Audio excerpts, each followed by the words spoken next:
This witnessing intelligence that I'm talking about within you is not something that has to be done. It's already there. Right? All of you right now are aware.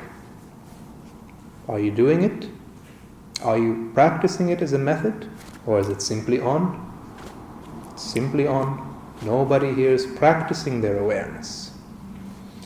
However, this is a tremendous difference. All the other animals in nature, they are also aware, aren't they? Aware enough to respond to their environment. However, there's a big difference between simply being aware and being aware of your own awareness, to be conscious of your own consciousness. And that's what's lacking in the other animals. They are also conscious, yet they are not conscious of their own consciousness. They are just operating by instinct, even to ask the question, who am I? Nature has not even given them the tools yet to explore into that possibility. Not that human beings are superior, the other animals are inferior, or anything like that. But human beings, once you're born as a human being, the fundamental difference between a human being and all the other creatures on the planet is that a human being can begin to have a more conscious approach to his life. In other words, your life doesn't have to be predetermined by whatever is your programming. Whatever is your programming is right now, you can rise in awareness. Rise beyond that. Instinct is happening within you. If you have a conscious approach, does that mean you have to be blinded by your instinct? You can not become entangled if only you have a more conscious approach. So to be conscious of your own consciousness, to be aware of your own awareness, that's a very different kind of quality. It reminds me of a symbol. Maybe if you have time you can look it up. It's called the Ouroboros. Have you ever seen a symbol of a snake? But this is a snake which is swallowing its own tail. Have you seen that symbol? So, to become conscious of your own consciousness, it's just like that. Your attention is thrown upon itself, and this has to do with attention. So, for example, when we are sitting in meditation, you're watching the breath. In reality, I hope this is not too heavy. I'm trying to give you some sense of what I'm talking about. In reality, you're not watching the breath. What I mean by that is, there is no other experience that you've ever had in life which has not been an experience of your own awareness. Usually we think sounds are coming from out there. Vibrations are coming from out there. Sound waves are coming from out there. But the experience of hearing arises from within your own awareness. Where else does it arise? In other words, if we were to subtract your awareness, you wouldn't be conscious of anything in the universe.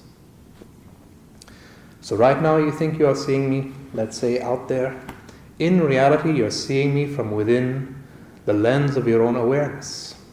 Because it is awareness which is giving life in your experience to all your thoughts, all your emotions, seeing, hearing, smelling, tasting, touching.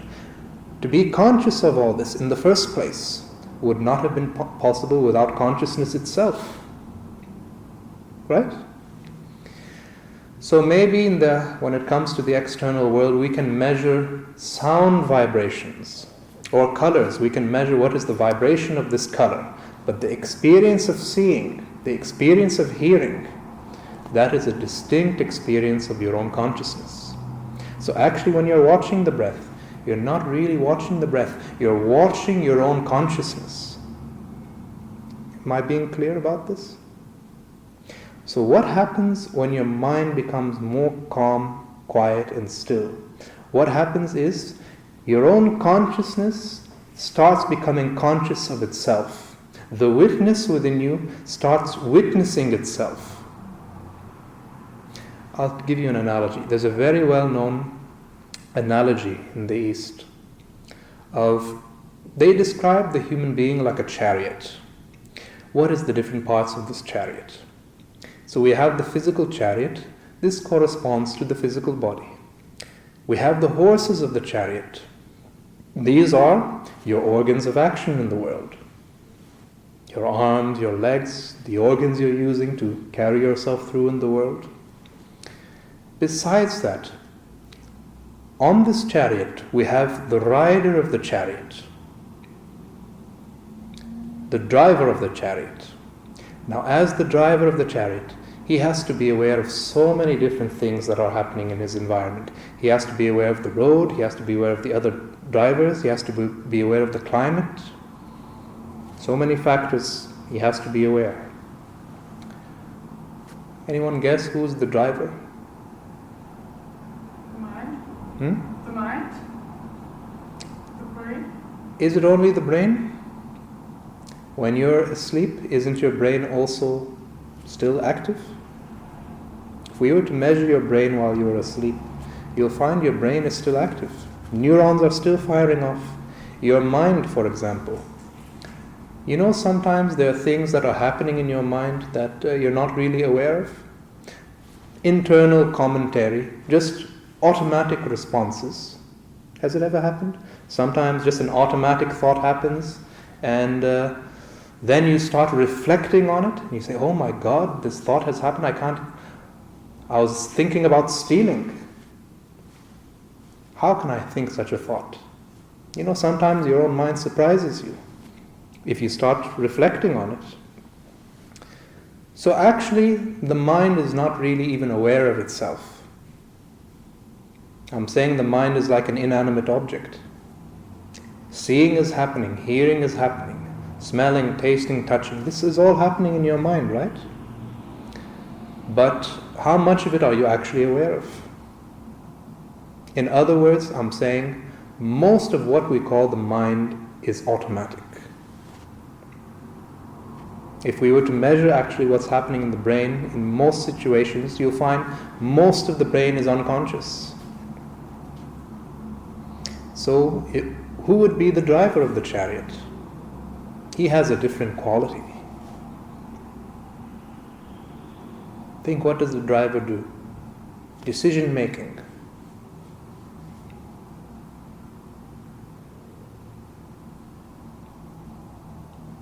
The driver would be your intellect, or the discriminating part of the mind. So because of your intellect, you know the difference between, let's say, your body and the seat on which you're sitting. Because of your intellect, a train is moving towards you, you can make a decision, should I move or should I not move? This would be the discrimination of your intellect, which is absolutely essential for our survival in the body. Right? If it wasn't for the discrimination of our intellect, we would get caught up in so many accidents and it would be a great problem. So that's the discrimination of your intellect. Let's see who else is there on the chariot. Besides the driver of the chariot, there's yet another character, the rider of the chariot. And what's the rider? He's just simply standing there, sitting there as a witness. Just pure consciousness, aware of whatever is happening in the scene. And that is your own consciousness. So actually it would be wrong, in fact I shouldn't say your own consciousness. It's simply consciousness. It's not my consciousness. It's not your consciousness. It's not his consciousness. It's not her consciousness. That very quality of being aware is not something personal to you. It is an impersonal intelligence. So what will happen as we are entering deeper into the practice of meditation? This is what we mean when you're entering deeper into silence. The witness within you starts witnessing itself. Attention starts becoming more attentive of itself. Consciousness starts to become more conscious of itself. When that happens, you'll find there'll come greater quietness and calmness of the mind. Yet, your awareness remains untouched. And that is what I would call clarity. to be anchored in awareness.